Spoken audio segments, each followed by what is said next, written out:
Hello and welcome to episode 44 of Real Life Ghost Stories. What's up? Just for all you new listeners, I'm Emma. I'm Dan. And we're going to tell you some ghost stories today. But before we do that, we need to thank our gorgeous Patreon subscribers. Yes, Are you ready? I am. We would like to thank Beverlocks. Beaverlocks, isn't it? Oh no, Beverlocks, okay. Beaverlocks. Beverlocks. Sasha Meyer. Jasmine Stanford. Brooke Shepherd. Jennifer Wheeler. Steve H. Stella Higgins. Yes, I'm glad I got to say this one. Ashley Heretic. What a great name. Carlos Del Rosario. Also a good name. Ellie Yules. Kylie Palmer. Ben Powell. Chris. Jess Tasmin Pyle.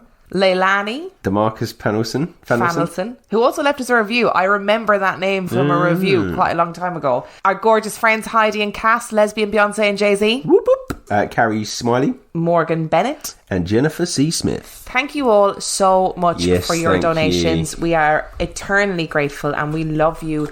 I'm really excited about today's episode. Why? Because it's 44 and 44 is my favourite number. Why is 44 your favourite number? I never really knew that. I don't really know. Just is. That's mad. Yeah. Do you feel like it's lucky? Yeah, I like it. It's a good number. It's my favourite number. I never knew that. I don't have a favourite number. I had it on the back of a jersey once. Yeah.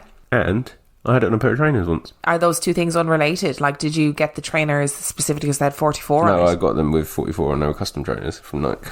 Oh, you got them with, you got 44 put onto them. Oh, wow. Yeah. Didn't know that was your thing. Yeah. Oh, today's learning something about Dan Day, apparently. Yes. Our film review this week Oh dear. is The Nun.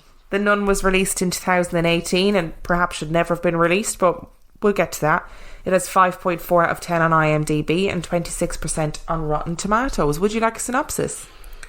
Yeah, because it might help me understand what the hell was going on. I was going to say, because it might actually make some sense of the film. When a young nun at a cloistered abbey in Romania takes her own life, a priest with a haunted past and a novitiate on the threshold of her final vows are sent by the Vatican to investigate. Together they uncover the order's unholy secret, risking not only their lives, but their faith and their very souls. They confront a malevolent force in the form of a demonic nun. What were your thoughts on this film? Well, very rarely do I tweet about a film that we're reviewing. Did you tweet about this film? I did. Oh. And my tweet was along the lines of, I normally enjoy the Conjuring movies, but my word, The Nun is a bad film. It is horrific. I just feel like it started off trying to be gothic and then realised about halfway through it wasn't very good at it, so just reverted to form into its normal sort of how we normally do the Conjuring films, and as a result was really confusing. I do think it was really confusing. I think it was a really slapdash film. Yeah. I actually have been pleasantly surprised by the Conjuring universe. I have to say, the first Conjuring, I don't think we've ever reviewed it, but actually I think it's quite a good film. Yep. The second, the Enfield Haunting one, it's not as good, but actually it delves into a really interesting got an amazing story. Comedy moment. With the nun. With the nun. Picture. Oh, and the picture. What was the other one we watched recently? Annabelle Creation. Yeah. That wasn't a bit I quite enjoyed that film. This film was absolutely horrific in not in a scary way. It was awful. From bad acting to just a really bad plot to having random Indiana Jones moments in the middle of it. What in the world were people thinking writing this film? And it wasn't scary. I disagree with that. There were jump scares in there. I really think a jump scare is a poor man's way of making a film scary. It's like sarcasm. It's a poor man's comedy, right? I disagree with that, but I can imagine if you watched it in the cinema, it would have made you jump quite a bit. Because it was designed to. Well, interestingly, so I put this up on Instagram yesterday, being like, this is our film review this week, as I do every week. And I think it got the most comments of any film we ever put up. Oh, wow. Because people were like, oh my God, this film is awful. But there's also some people who were like, I really enjoyed this film. And my friend Laura messaged and said she shit herself in the cinema watching this. And I wonder if, because it's in the cinema, because it's louder, they do rely a lot on music for it, on the soundtrack. There are a lot of jump scares, but I just think it's such a poor film. I was so bored. When there's one point where the protagonist got bit by a snake in his eye, and it was the most exciting thing that happened. I was really excited about it. I was out at that point. I didn't even see it. But do you want to hear something really shocking? Yeah. I was bored during this movie. That is really shocking, Dan. I think it's just because I couldn't follow it. I don't know whether it's my brain size not being big enough, but I just didn't understand the story. I don't think there was very much of a story. I really, so I'm just, to clarify, in the beginning, this nun hangs herself, which is obviously considered to be a mortal sin in Catholicism, or it was. I mean, it's recently the Pope has said, no, we don't actually hate people who commit suicide, whatever. And they send a miracle hunter, which I was like, oh, they're going to go into the whole world of miracle hunting, which is a genuine, they don't call it miracle hunting in Catholicism, but it's a genuine thing. So people claim all the time in Catholicism that there's like, you know, statues moving, or miracles are happening, people are being cured, whatever. And they send out officials from the Vatican to hunt these miracles and decide whether or not it's a real miracle or not, which is a really fascinating facet of Catholicism. He doesn't do any miracle hunting. He is an appalling actor as well. I think Christ. Actually Frenchie and the girl were all right. Frenchie was the Indiana Jones character, who was a really strange addition to the film in general. Yeah. I think he was just a vessel in more ways than one to link it to the other movies. I really disliked the girl. It's the girl from the first series of American Horror Story, the daughter. Do you know what really annoyed me was, you know, when she was speaking and she was like... Oh, yeah, her speaking was a bit... She was like, the nuns are all in the convent because I'm saying really important things. So my emphasis is really strong. And I was like, oh my God, just say what you have to say and fuck off because you're really fucking annoying. Okay. And then for some reason in the middle of it, she's having all these visions. Never really explained about the visions. No. They talk about the fact she has visions in her childhood. They're not generally that useful, except for the fact that she somehow discovers the priest who has inexplicably been buried alive. There's no explanation as to why or how he was possibly buried alive, and she doesn't even have a vision to tell her that he's been buried alive. She hears a bell ringing and immediately realises that the priest has been buried alive, which makes no sense. When I hear a bell ringing in general, I don't automatically think, fuck me, somebody's been buried alive. I do. Do you? Yeah. Oh, maybe I'm the weird one then. Oh, you just have flashbacks to all those servants you had as a kid, right? Yeah. I did live in a big mansion when I was a child. Loads of servants. When somebody rings a bell, I'm like, oh, somebody wants tea brought to their quarter. But it's just a very poor film. And I think what happened was they had the nun in The Conjuring, or whatever film it was. What's The Conjuring? Was it The Conjuring? Yeah. They had the nun in The Conjuring. People went, oh, she's freaky. And they just cobbled together a film in order to make as much money as possible out of the franchise, because it just doesn't make sense. They seem to have, in Annabelle Creation, they seem to have a good, like, there was an allusion to that she might have been a nun that she worked with in, like, Colombia or something. Yeah, so in Annabelle Creation, there's a photo of the nun in that from her previous cloister in Mexico. Yeah. And in the background... I thought she was on a mission somewhere else. I know she was maybe, Mexican, I don't know. But she didn't say Romania. She didn't say Romania, but then in the background of the picture, you see Valak, who's the demon nun, whatever. And you see Valak in the background, and the guy goes, well, who's that nun? And she's like, oh, I don't know, I've never seen her before. And I was like, oh, good fucking reference. That's clever. I don't get the point of this story. Like, I don't... It's kind of Hellboyish as well, in the whole, like, mad experiments that raise up this demon. You know, in the beginning of Hellboy, where it's like all the Nazis are doing experiments to try and and they release whatever that super soldier thing is.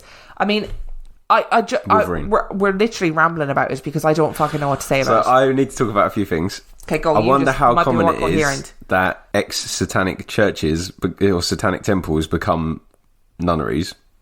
Quite uncommon, I'd imagine. Yep.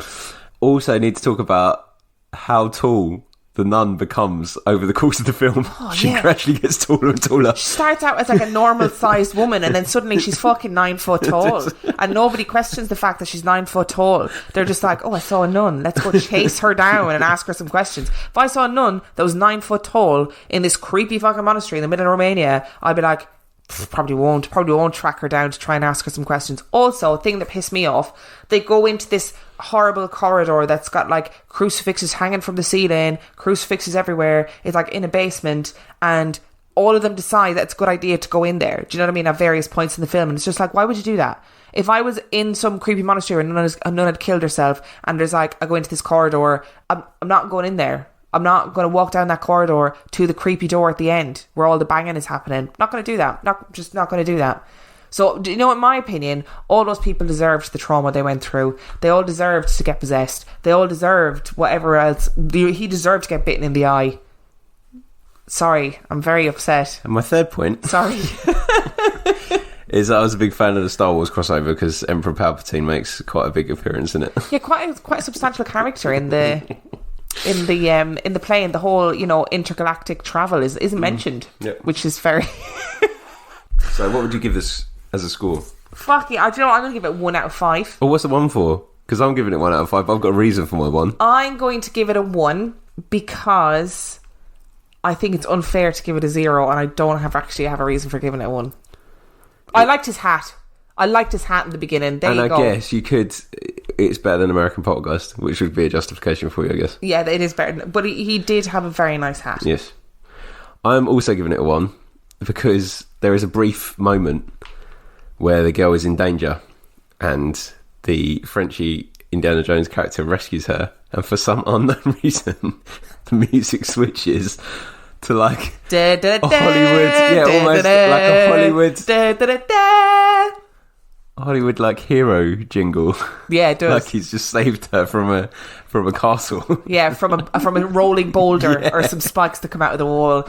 And it's the only time it happens. The rest of the time it's because of this really serious, tense music and soundscape, and then just for this brief moment it has this like Disney princess being rescued by a hero music. It's fucking for like ridiculous. 30 seconds, and then it's back to reality. I'm gonna say, just don't bother watching this film. I feel like even if you want to keep up with the Conjuring storyline, just know that the nun is a demon from Romania. That's all you need to know, really. And actually, it's quite irrelevant to the storyline in general. So, could have done without it. Don't bother. No to directors. Don't try and fill your universe and your franchise with shite. Yeah, James Wan. Yeah. I know who that is, but yeah. Today's episode is sponsored by HelloFresh.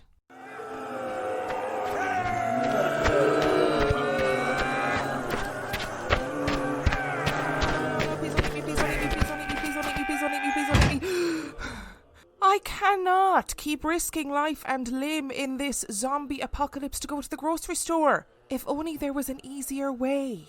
Wait, what's this conveniently placed leaflet? With HelloFresh, you get farm fresh, pre-portioned ingredients and seasonal recipes delivered right to your doorstep. Skip trips to the grocery store and the impending zombie doom and count on HelloFresh to make home cooking easy, fun and affordable. That's why it's America's #1 meal kit. You know what'll really take your mind off the flesh-hungry horde? Fast and fresh recipes. HelloFresh's latest line of meals featuring robust flavours and filling portions are ready in less than 15 minutes. Enjoy taste and quality done quick with recipes like falafel power bowls, seared steak and potatoes with béarnaise sauce, or Southwest pork and bean burritos. And let's face it, in the zombie apocalypse, we gotta cook smart and we gotta cook fast. And you know what? We don't all want to be out there fighting our way to the store, so you can stock up on snacks, sides, desserts and more at HelloFresh Market. Simply add these staples and sweets to your weekly order and they'll arrive on your doorstep along with your meals. More yummy food, less mortal peril. Fictional zombie apocalypse aside, I have actually used HelloFresh in real life for years and I love it. I used them long before I ever advertised for them. It saved me so much time, so much money and so much food waste. I'm also not a very good cook, so it allows me to cook and eat better. Go to hellofresh.com/reallifeghoststories22 and use the code reallifeghoststories22 for 22 free meals plus free shipping. That's hellofresh.com/reallifeghoststories22 and use code reallifeghoststories22 for 22 free meals plus free shipping. Oh no, what is that? Oh no, it was meant to be fictional. It wasn't meant to be real. Are you ready for some stories today? I am. I'm excited. It's 44, so they're all going to be really good stories. So last week we were talking about the amount of people that write into me on a weekly basis being like, oh shit, that's happened to me before. Yes. So I've called this episode... Oh shit, that happened to me. I should have called it "Oh shit, that happened to me." Oh, I might rename it. Actually, that's quite good. I've actually called it "The Revisiting." So if it changes to "Oh shit, that's happened to me," then it was originally called "The Revisiting." I have to say, The Revisiting sounds more. It sounds more scary, but official. "Oh shit, it happened to me" is quite funny. Yeah. So I've taken out some stories that are relevant to stories that we've talked about in the past. Oh, interesting. Okay, so are you ready? No, because we've had some horrible stories in the past. I don't know if I want to relive that trauma. Okay, well, woman up, babe. Come on, let's do this. Story number 1 comes from Stevie. Hey, Stevie. For as long as I can remember, I've always had weird, creepy things that would happen in my life. Hearing voices whisper my name, feeling things touch me but turn and see no one there, cold spots in the house, shadowy things that would walk in the hallways at night, but nothing that's felt so ominous as this thing that seems to follow me in my sleep. It all started when I was about 13 or 14 years old. Quick side note, in my family, dinner was 9 out of 10 times in the living room where we'd all eat and watch TV. It was not uncommon for me to fall asleep on the sofa. I'm a sleepy bitch and always ready to sleep wherever I get the chance. I feel you, girl, that's also me. Anyways, I remember waking up in the middle of the night and dragging my ass to bed because I had school in the morning. I quickly fell back asleep, and soon after came the subject of my reoccurring nightmares. For the very first time in my life, I experienced sleep paralysis. I couldn't move and could hardly breathe. On top of one of my closets was this large, ominous creature. It was crouched into a squatting position. It had long, lanky limbs, looked thin and was pale from what I could see, and seemed to be naked. It was looking down on me. It had no nose, just holes for nostrils, dark, soulless eyes, and an unnaturally large grin that stretched across its face. It never took its eyes off me, just held its position and stared down at me. No matter how much I tried to move, after what felt like forever, I forced myself awake, but I wasn't in my bed anymore. I was in the hallway outside of my bedroom, laying flat on my back. I've never sleepwalked before and didn't know what to make of it. And for about a month, it would come nearly every night, usually on top of the closet, but every once in a while, sitting at the foot of my bed, always staring, always smiling. Each time, I would wake up in the hallway lying flat on my back. I'm 23 now, and it still visits me often. Sometimes it's only in the background of whatever dream I'm having, always in the creepy, lurched position with that fucking smile on its face staring at me. My baby is due in late November, and soon he will be living in my old bedroom where I first encountered this thing.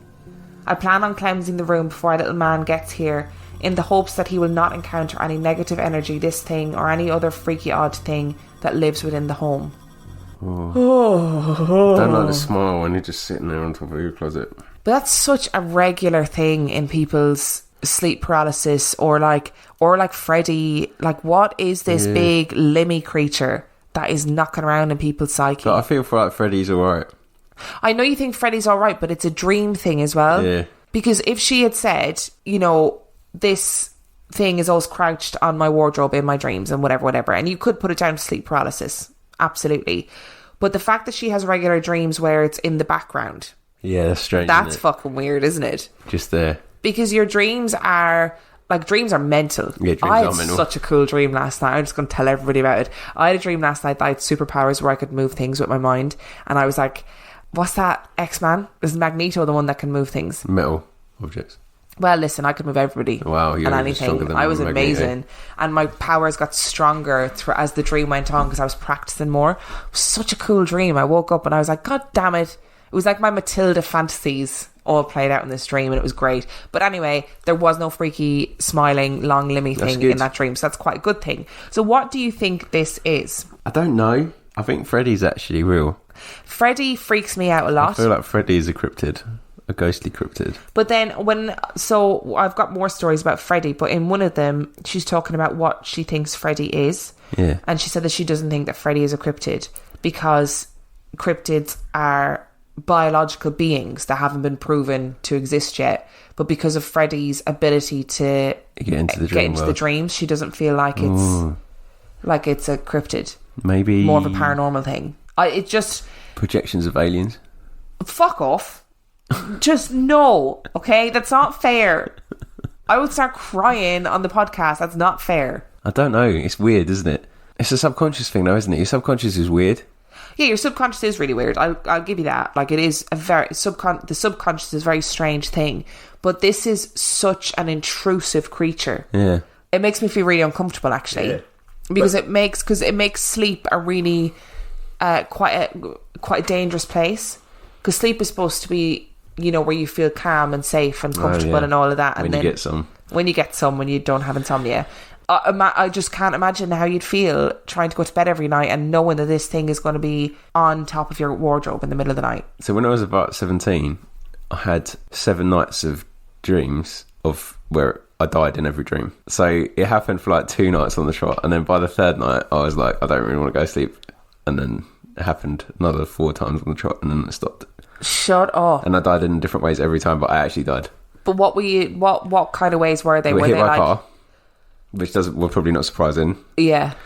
I can't even remember the other stuff. I fell out of an aeroplane. I got shot. Fuck me. Stabbed. But yeah, I died in seven times. Were you watching Final Destination at the time, like on repeat, and then being like, "Why am I dreaming about this?" But it's funny, you say that as a joke, but lots of things do inform our subconscious, don't they? Like, you don't know what it is that triggers it. But this is just too real. That's what makes this weird. And like, what happened to her when she woke up somewhere else? Why waking up in the hallway, and why, when she's dreaming about this creature, does she wake up somewhere else? The whole thing gives me the heebie-jeebies, and I've gotten so many messages about people who have experienced this kind of creature, whether it's, I've had messages from people on like military bases who've seen it. I've got I know, yeah, we'll get to those stories, don't worry. I've gotten messages from people who have seen it in their dreams or who have seen it in the woods. Like, what the fuck is it? And why are there so many sightings of it? Yeah. Because I know the rake phenomenon, like the rake is a creepypasta. It's made up. It's not real. But it sounds like people are then taking that description and applying the name to something that maybe does exist as a paranormal entity. Like, when I started this podcast, I always said I don't believe in most ghost stories. Yeah. You know what I mean? I always thought I'd be really cynical, and people would send in stories and they'd go... And I'd go, oh, this is making me believe in the paranormal less and less. I'm actually fucking believing in everything these days. These days, I'm like, do you know what? Everything's real. We're all fucked. What if it's like a demigod? It's because that's the kind of thing it sounds like. Some sort of weird, if you haven't seen Stranger Things. Like a weird sort of upside down or something. I don't know. Like a, what you call it? A dimension traveller. Yeah.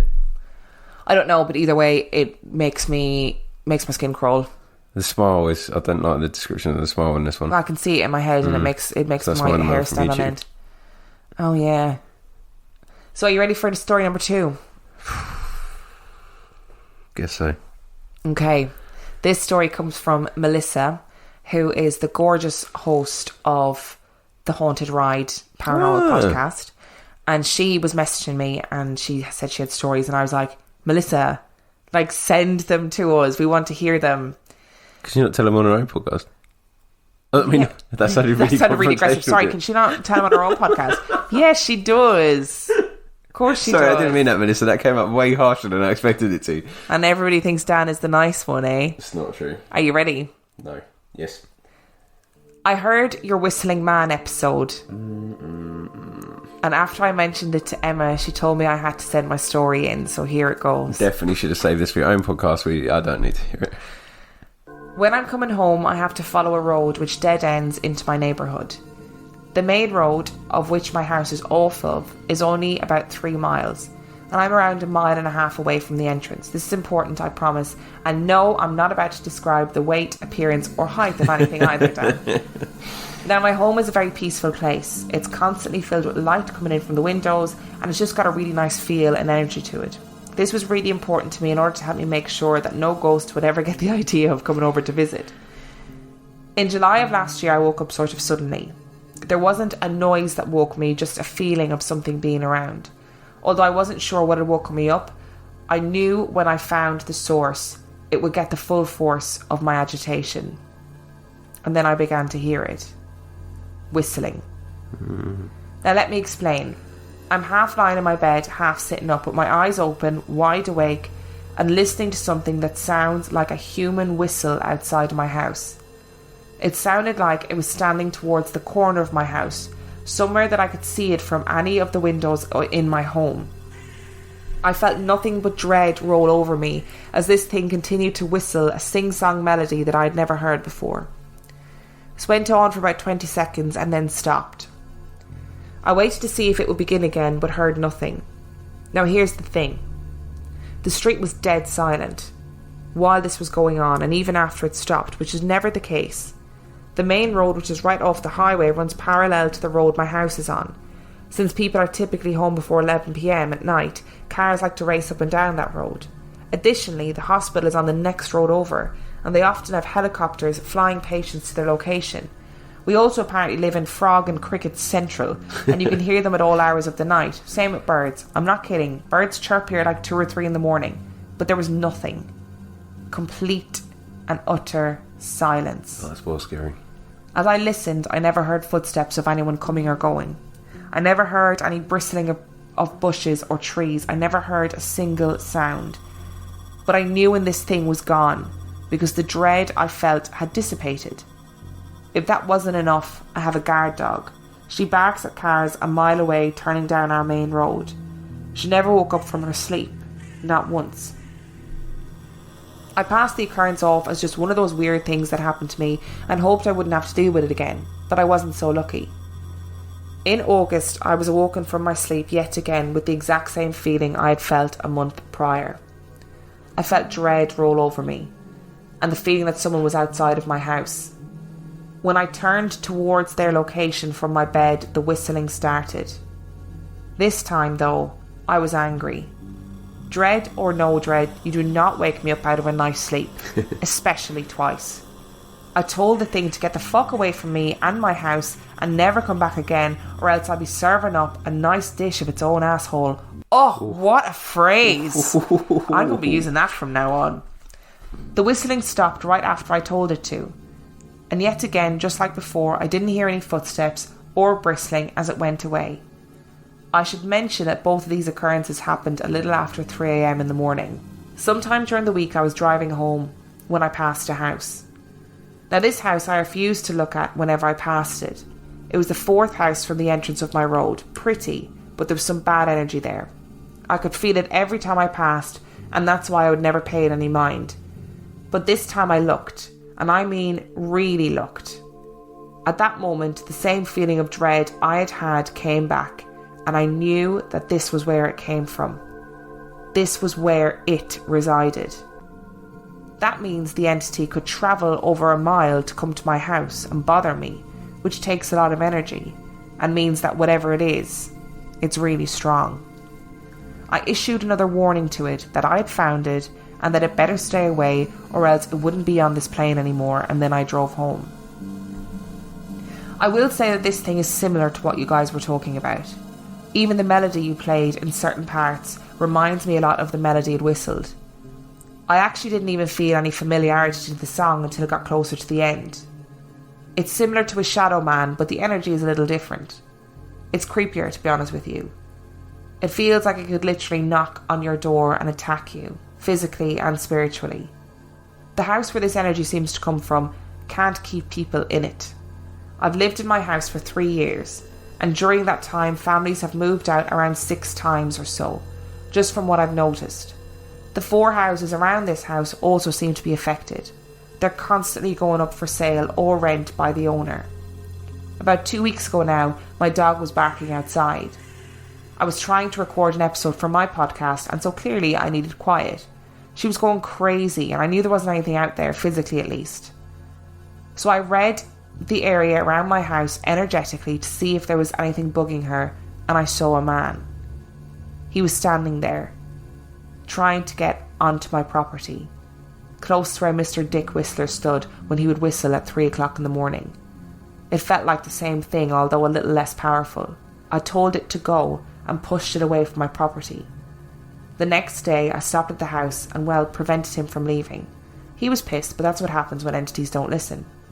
Take care, stay safe, and I hope you don't have to dropkick any ghosts. You wouldn't be able to deal with that. You'd literally run outside in the street and do something stupid. I would, yeah. You up in the middle of that. So Melissa just honestly is clearly a psychic medium, by the way. Yeah. So she's got a gift.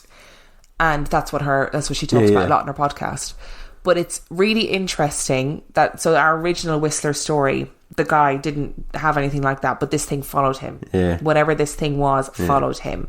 And whatever this thing was that was around Melissa's house at 3 o'clock in the morning whistling, was able to move from that house to her house a mile away. What the actual fuck? But why whistling? Because it's creepy, isn't it? It's really creepy. It is. I guess it is, that was self-censoring there. You could try it one time. Well done. Well self-centered. Self-centered? Self-censored. What would you do? So after listening to all this, because people... I don't think I can handle it. People regularly ask me, like, do you ever worry that you're going to, like, attract something to your house because of all the stuff that you talk about? You don't worry about it because you know it'd be attached to me. Really, I don't worry about it. But there's certain things that I would worry about. So seeing those Freddy-looking fuckers, like, if I saw anything like that, I would die a death. If somebody's outside my window whistling, you'd go out and sort them out. Like, this is what I'm saying. You wouldn't have that kind of rationality because every other thing that's woken us up. The last time there was a massive fight going on, you're hanging out the window trying to see what's going on. You'd be the same thing with a whistle. You wouldn't be scared. You'd be like, what are you doing? Shut up. Yeah, but this is what would happen. There'd be a whistle outside the house. I'd go downstairs ready to have a go at somebody. I'd let some fucking demon in. And then I'd be like, do you think it's like a Black Eyed Kids thing? I don't know, you see. Like the whistling is like because it seems like, in Melissa's case anyway, it seems like it was directed towards her. That it wasn't a random thing in the street. And the guy from the first Whistler story that we did, it followed him. Because it followed him throughout his life. And was rowing a boat, whistling at him. I just wonder whether it'd be one of those things, though, if it happened to you on the regs. Whether it'd just be so annoying that at some point you this is what she said. She's flick. Like, yeah, she did, didn't she? She was like, no, I've had enough of this. Yeah. I'm not doing this anymore. So it's like a shadow person. It's like an entity. That's mad, isn't it, though? It's really weird. I've got a story to tell you, by the way, about something that happened to me on the way home yesterday that I forgot about because I got back late. Go on, you might as well tell it now. Sure? Love a good story. Yeah, go for it. So, you know, they've got the pianos in St Pancras and there's one in Canterbury Station. You know, just pianos that are around free for people to play. Yeah, in train stations. So in one of the biggest train stations in London, there's pianos and they have them in Canterbury sometimes. And yeah. So I'm walking through St Pancras Station, and it's a stadium then, station, really crowded. Past one of those pianos, there's this blonde boy and this Indonesian kid. And the blonde boy's playing an Einaudi piece as I'm walking up to him. So he's playing away and his friend's watching him and there's a couple of people standing around. He's playing it really well. I thought to myself, that's really good. And just as I get to him, he finishes up. Well, he doesn't actually. He's a few notes away from finishing up. And as I pass him, he finishes up. I was just thinking about how good he was as I was walking along. It must have been like 300-400 metres. There's another piano further up. I get there and there's the same Einaudi tune playing. And I was like, that's odd. That kid was playing it down there. But it's just starting up. No way. No, listen, it gets worse. Get to the piano, it's the same kid. No, I'm not even joking. It's the same kid. He's got the brown trousers on, the beige trousers on, and the white shirt on. So he could have, in reality, been able to leg it. Like, it is possible, and he may. Yeah, no, I know where those pianos are. And I'm walking slow. Obviously, you know what I'm like at the moment. Okay, so there is a reason, but it really freaked me out. But I was like, okay, it's logical. Get on the train. The rest of the journey goes on. Oh, there's more to this. I thought that was it. Oh my god. Come up. The train station in Canterbury's got a underpass. I come up the underpass. No way. Walk past the cafe. The same Einaudi track is being played on the piano by a kid with blonde hair. I couldn't see what he was wearing, but I was like, fuck this, I'm not checking this out. Same track, blonde hair, same hairstyle. I was like, this is too weird. Straight out the station. I was like, well, this is bizarre. I mean, Einaudi is a very common piano piece. Yeah, fine. But that kid, what is that kid just doing the rounds of every piano he finds playing the same song? He wasn't. There's no way he could have got on the train with me. That is mad. It's just like, what the hell is going on? What? I can't believe you didn't tell me that. If you add that to all that stuff that happened to me in the previous, well, not all that stuff, but my PlayStation turning on in the middle of the night. So you had a bit of an experience in your hotel the other night, didn't you? Do you want to tell people about it? It's not anything seedy, don't worry. I just realised how that sounded. Yeah, Dan had an experience in his hotel room. I can't remember what the other thing was now, though. Only PlayStation. Your phone. Oh, yeah. Playing all that creepy music. So, I was in the middle of the night, about 3 o'clock. My PlayStation, which I took to the hotel with me, just turns on, and you can only turn it on by pressing the button or pressing the button on the controller. Like, there's no way it just turns on. And I was actually, for the first time in my life, rather than being freaked out, my initial reaction was like, "Oh, fuck off! I'm trying to sleep." Because I was actually like, I'd just fallen asleep, and you know how hard it is for me to get to sleep. I was like, I can't be dealing with this. So I didn't even get up to check it, and then it was whirring so much I ended up getting up to turn it off. But it was the other side of the room, so I was sleeping on the side of the double bed closest to the door, and this was the other side of the room under the TV. So it wasn't like I could have rolled over onto anything or turned it on. It just turned itself on. So that was quite freaky. And then in the morning, I was watching early in the morning, about 5. I was watching a video on YouTube, and then all of a sudden, the opening track of Lana Del Rey's Honeymoon album kicks in over the top of my video, which is this really creepy, like... Yeah, it's horrible. It's really quite creepy music. And it scared the crap out of me. And I was like, what is that? And then the last night I had the dream about the devil as well. I was like, this is not fun. Oh, you had that was the other night, didn't you? You had that dream about the devil. It's all in the same hotel room. I don't want to go back into that hotel room with 2 nights. There's 2 nights on the trot. I just didn't realise. I just didn't put it together. That was all in the same hotel room. Oh, that's weird. Oh man, you are so haunted. I think that hotel room is. I think you're haunted. Not me. If anything happens in this house tonight, I will sleep through. I was going to say I will go mad. I will sleep through it. You could be like up the ceiling, climbing up the walls, and I'd just be sleeping peacefully through it all. Bim's walking around on the hind legs. Bim flying through the air, and I'd be like, just sleeping through it all, living my best life.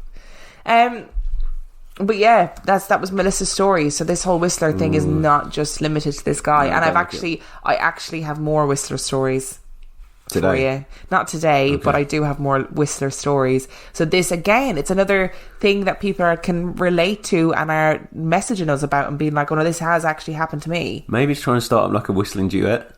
Oh, maybe that's what it is. And someday, if you whistle back. But a lot of, I think it was Hobnoblin. There's like Finnish folklore about not whistling back. Oh, I don't do that then. So apparently there's, but I'll get to that story soon. But there is Finnish folklore about not whistling back. So last story of today. Okay. We're rambling quite a lot today. I apologise. It is Callum's story. Are you ready? Don't know if I can take it, to be honest with you. I'm a bloke.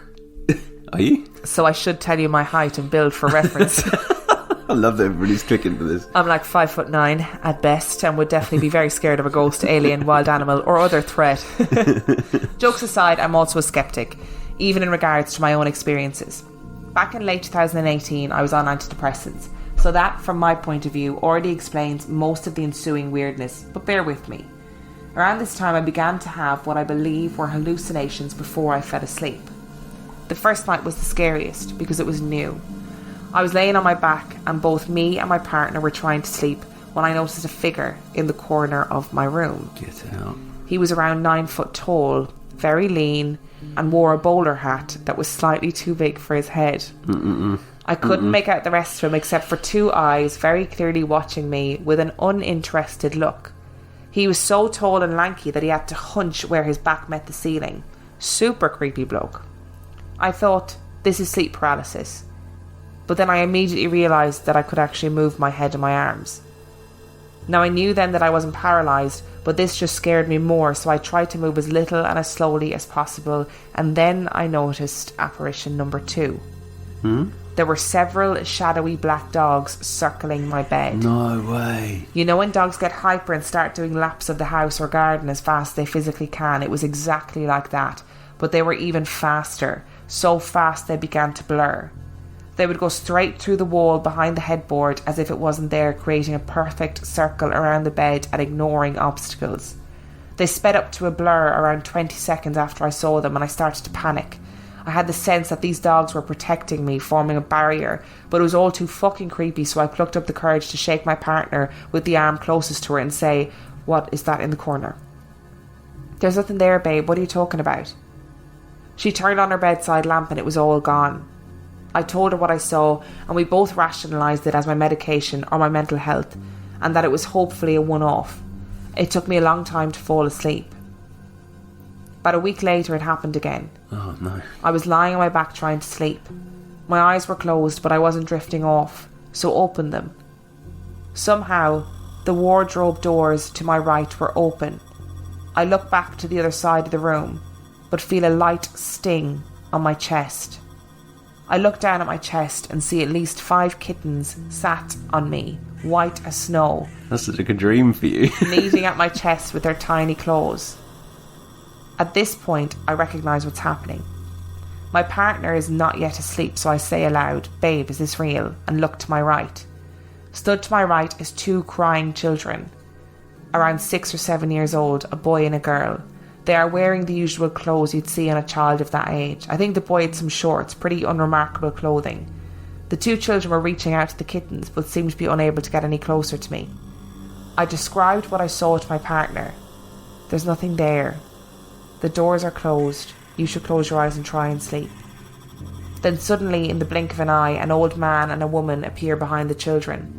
They look like generic, modern old folk that you see about town, but their expressions are that of unbridled fury. They are so angry with me that it chilled me to the bone. The kittens are hurting me now. The old people begin to try and drag the children into the wardrobe, but they resist. The whole scene is silent. I'm narrating it to my partner, who gives me her sleep mask and tells me that I need to stop looking. She sounds scared herself now. So I put it on and somehow fall straight to sleep. And in the morning, everything's back to normal.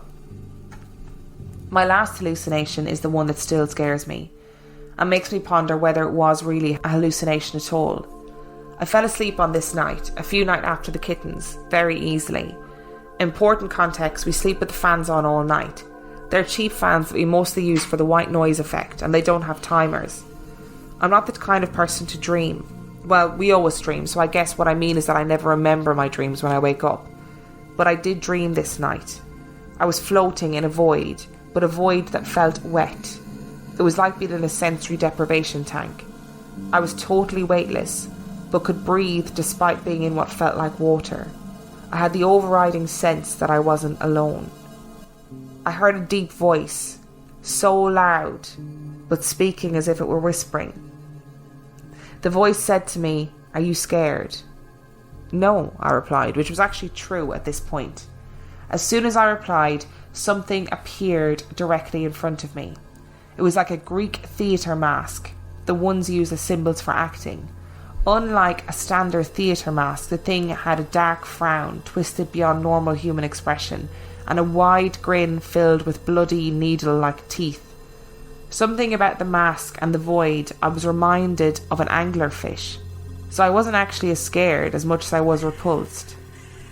"Are you scared now?" it asked me. "Well, no," I replied. It replied slowly, "How about now?" And then I was awake. Turned on my left side, cuddling my partner. Behind me, I hear the fan buzzing away as it always does. I shake it off and close my eyes, holding my partner close. There is a soft rustling behind me, and then a loud click, because somebody had just turned off the fan. It powers off and comes slowly to a halt. Fed up of the creepiness I was experiencing, I pulled my partner close and cried for a moment, falling asleep at some unknown point.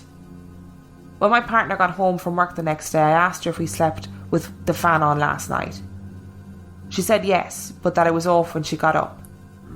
I told her my dream, but now we don't talk about it because it's too weird and creepy as fuck.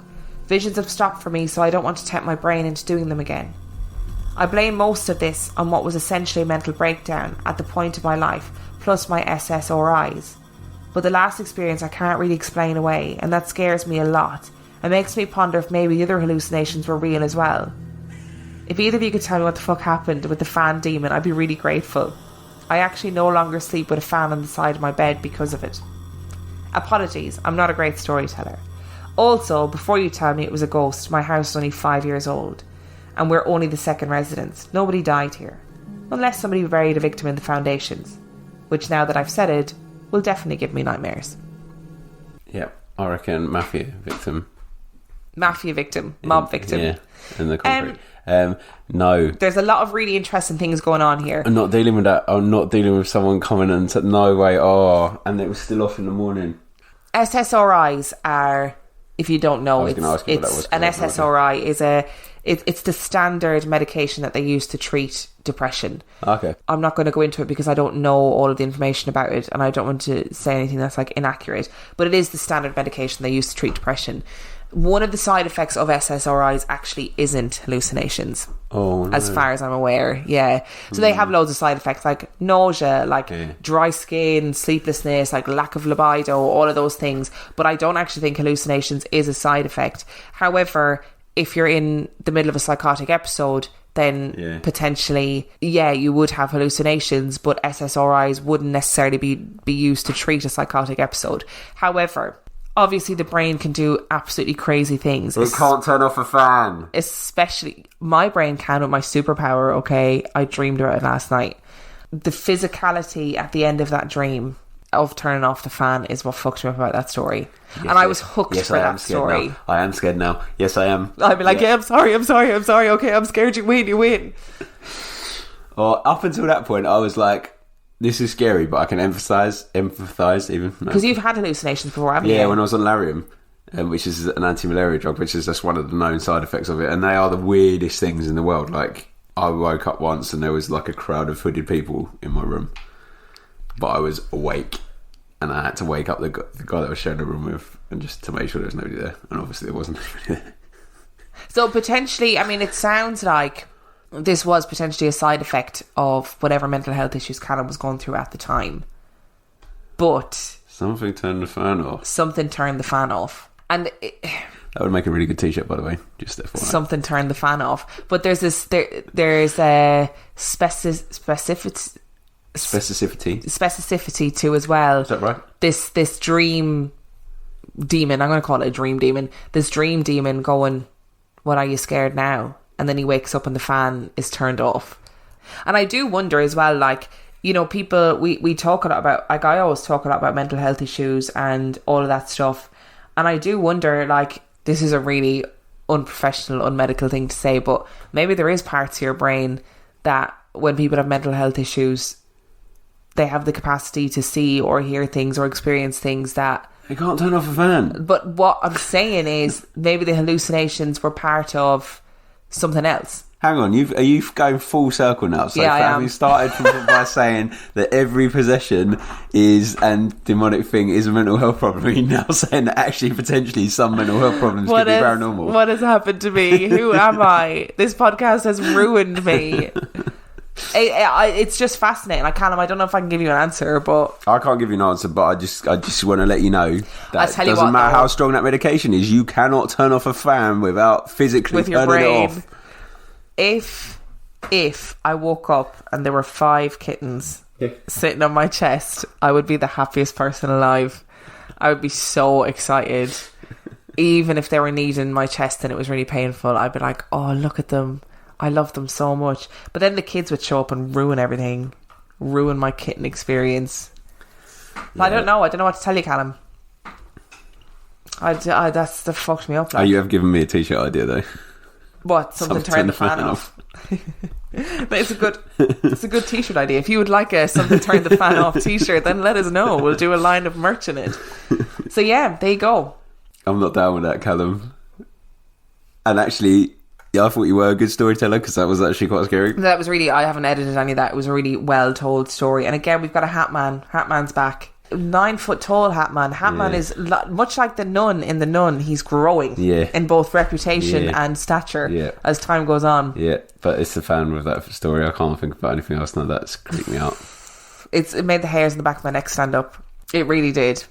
Because it very easily would have been, like with that story, it would have been easy if the fan hadn't turned off to go, shit, isn't the brain crazy? Maybe all these paranormal things are caused by people's brains. Maybe these things don't happen. Which is what you always do. Which is what I always do. Sorry. And then...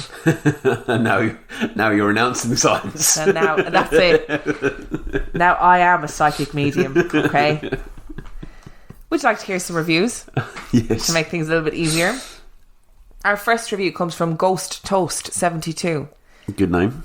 Dan and Emma already feel like old friends. We are old friends. This podcast is amazing, just the right amount of scariness, humour and scepticism. I found this a few weeks ago and I've been binging when I can. I'm almost caught up and kind of sad that I would only be able to listen once a week. You guys are great. Thanks, Ghost Toast. Thank you. We love you. Best podcast to listen to in LA traffic. That comes from Forever Sleepy. I feel like you read this one. Have I? I've just discovered this podcast about 2 weeks ago and it's one of my favourites so far. I love the mix of comedy and listener stories. Dan and Emma are hilarious. I will definitely recommend it to everyone I know. Also, I loved the movie Mac and Me when I was younger. Every time I mention it, nobody knows about it. Have I read that one before? Oh, bollocks. But Mac and Me is a good movie. Sorry if I've read it before. People keep messaging me at the moment about Mac and Me. And I really want you. It's not real. It's not a real thing. I really want you to see it just to see how much of a rip-off of E.T. it is, and then realise it is actually better. Oh, that's controversial. And finally, I love everything paranormal and enjoy listening to podcasts at work. I stumbled upon this one after getting sick of all the others. Both hosts are hilarious and have what seems to be an adorable relationship. Lol. We do have an adorable relationship.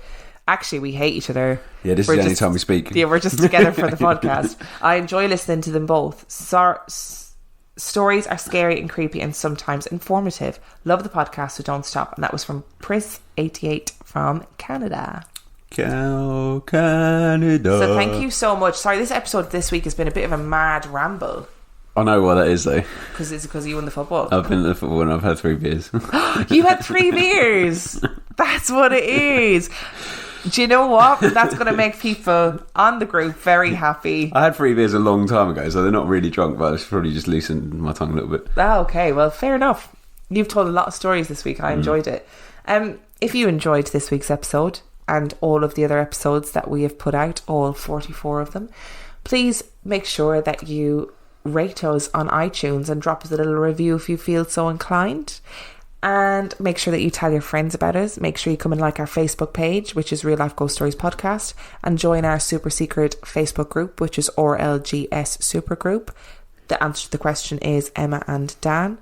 And make sure that you come and follow me on Instagram. I am at Real Life Ghost Stories on Instagram. If you like Great British Bake Off, I will be doing a live feed on Great British Bake Off every week. And make sure you follow Dan on Instagram at 50p Movie Club. And make sure you follow us on Twitter at Real Ghost Pod.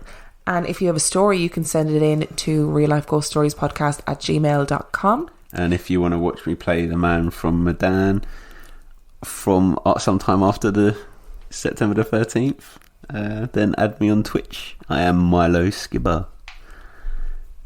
Do you want to spell it? MILOSKIBA. And finally, if you want extra content, we're about to record a Patreon episode 2.